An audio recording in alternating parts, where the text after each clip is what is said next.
मुझे ये लगता है कि किसी भी सब्जेक्ट को पढ़ने से पहले उसे पढ़ लेने का तरीका जान लेना ज्यादा जरूरी है। हमें ये जान लेना ज्यादा जरूरी है कि हमें यहाँ पर पढ़ना क्या है, और हमें ये भी जान लेना जरूरी है कि हमें क्या नहीं पढ़ना है।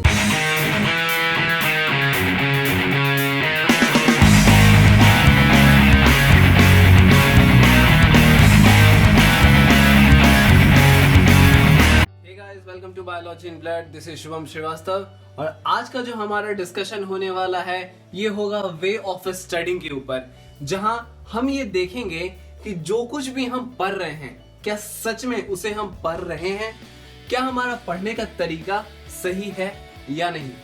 मुझे ये लगता है कि किसी भी सब्जेक्ट को पढ़ने से पहले उसे पढ़ लेने का तरीका जान लेना ज्यादा जरूरी है। हमें ये जान लेना ज्यादा जरूरी है कि हमें यहाँ पर पढ़ना क्या है, और हमें ये भी जान लेना जरूरी है कि हमें क्या नहीं पढ़ना है। इन दोनों बातों का जान लेना हमारे लिए बहुत इंपॉर्टेंट हो जाता है। If you are student then watch this video till end, और आप अगर एक गार्जियन है, किसी के पेरेंट है, तो ये वीडियो आप भी लास्ट तक जरूर देखें। जितने भी सब्जेक्ट्स हमारे पास हैं, चाहे वो फिजिक्स हो, चाहे वो केमिस्ट्री हो गया, चाहे वो इकोनॉमिक्स हो गया, या बिजनेस स्टडीज है, या फिर वो लिटरेचर ही क्यों ना हो, हर एक सब्जेक्ट का अपना ही इंपॉर्टेंस होता है। हर एक सब्जेक्ट का एक अपना ही रोल होता है। मैं ये नहीं कह रहा कि कोई सब्जेक्ट बड़ा होता है या फिर कोई सब्जेक्ट छोटा है, पर हाँ ये जरूर है कि कोई ना कोई सब्जेक्ट किसी न किसी स्टूडेंट का फेवरेट जरूर होता है, जिसे वो बहुत अच्छे से पढ़ता है, बहुत दिल लगाकर पढ़ता है। और कोई ना कोई सब्जेक्ट उस स्टूडेंट का ऐसा भी होता है जिसे वो पढ़ना बिल्कुल नहीं चाहता, जिसे उसे एक नफरत सी होती है उस सब्जेक्ट से, जो कहीं एक ये सही नहीं है। हमें हर एक सब्जेक्ट को डील करना चाहिए, क्योंकि हर एक सब्जेक्ट का एक अपना ही इंपॉर्टेंस होता है। फॉर एग्जाम्पल कि जितना इंपॉर्टेंस हमारे लिए बायोलॉजी का है, उतना ही इंपॉर्टेंस हमारे लिए फिजिक्स भी है। जितना इंपॉर्टेंस फिजिक्स का है हमारे समाज में, उतना ही इंपॉर्टेंस हमारे लिए इकोनॉमिक्स का है। जितना इकोनॉमिक्स इंपॉर्टेंट है, उतना ही इंपॉर्टेंट बिजनेस स्टडीज भी है, और जितना इंपॉर्टेंट बिजनेस स्टडीज भी है, हमारे लिए हमारा लिटरेचर भी उतना ही इंपॉर्टेंट है।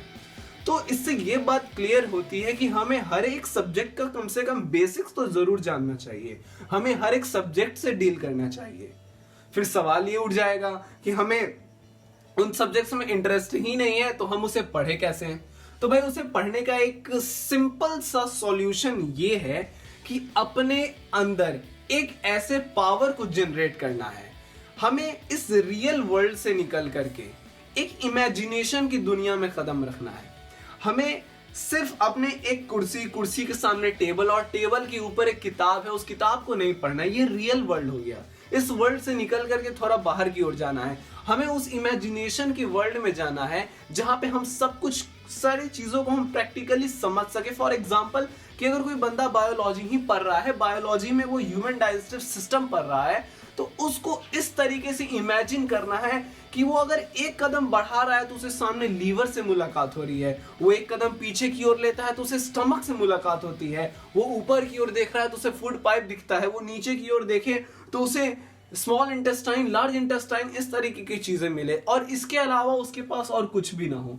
वो जितने देर उस टॉपिक के साथ डील करे, उस इमेजिनेशन की दुनिया में सिर्फ उसका किताब, उसके वो टॉपिक्स और वो रहे। इसके अलावा किसी चीज की जरूरत ही नहीं है। अगर इन सब चीजों को अपने ब्रेन में अगर जमा कर लोगे और इन बातों को समझ लोगे, तो तुम्हारे लिए हर एक सब्जेक्ट इंटरेस्टिंग होता चला जाएगा। अगर हम फॉर एग्जांपल अगर तुम फिजिक्स पढ़ रहे हो, तो फिजिक्स में न्यूमेरिकल सॉल्व करने के दौरान तुम्हारे पास एक क्वेश्चन आता है कि एक कार है जो वेलोसिटी v से जा रही है, उसने टाइम t लिया, उसने डिस्टेंस x कवर किया है, उसका एक्सेलरेशन निकालना है। तो भाई क्या करेंगे, तुम ऐसा समझ लो कि उस कार में तुम खुद बैठे हुए हो, तुम उसको v वेलोसिटी से लेके जा रहे हो, तुमने t टाइम तक उसे वहां पहुंचा दिया, तुमने इस दौरान x डिस्टेंस तुमने कवर किया है, तुम्हारा एक्सेलरेशन क्या था, तुम इसको कैलकुलेट करो। अब तुम्हारे लिए बातें आसान हो जाएंगी। तुम केमिस्ट्री पढ़ रहे हो तो तुम इमेजिन करो कि उधर से ऑक्सीजन उड़ता हुआ आ रहा है, उधर से हाइड्रोजन उड़ता हुआ आ रहा है, और दोनों आपस में मिलकर के H2O बना दिया। जब इस तरीके के वर्चुअल वर्ल्ड को तुम क्रिएट करने लगोगे, तुम्हारे लिए सब्जेक्ट्स और आसान हो जाएंगे। तुम हर एक सब्जेक्ट को पढ़ने में तुम इंटरेस्ट दिखाना शुरू करोगे। अगर हम एक बेसिक्स लेके चलते हैं, अगर एक ऐसे स्टूडेंट का जिक्र करते हैं, फॉर एग्जांपल एक स्टूडेंट है जो स्टैंडर्ड 8th में अभी गया है। स्टैंडर्ड 8th में जाने का ये मतलब है कि उसका एज ऑलमोस्ट 14 ईयर्स का होगा, वो 14 साल का बच्चा होगा। कहने का मतलब है कि वो अपने अगल बगल की चीजों को समझ रहा होगा, अच्छे से वो समझता है कि ये क्या है, ये कैसे होता है, वो समझता है हर एक बात को।